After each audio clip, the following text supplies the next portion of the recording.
আল্লাহর কোন বান্দা যদি কোনো গুনাহ, ইমানদার নাফরমান যদি লাগাতার গুনাহ চলতে থাকে, একটা গুনাহ টানা করতে থাকে, তো আল্লাহ তারে 3টা সাংঘাতিক শাস্তি দেয়।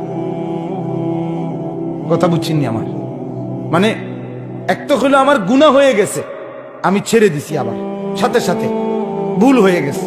আরেকটা হলো গুনাহই আমার জিন্দেগি, আমি গুনাহটাকে, আল্লাহর এই নাফরমানিটাকে আমার জীবনের সাথে মিশিয়ে ফেলছি। এটাই আমার ধারাবাহিক 10 বছর, 5 বছর, 20 বছর, 6 মাস আমি একই রকম নাফরমানি করছি।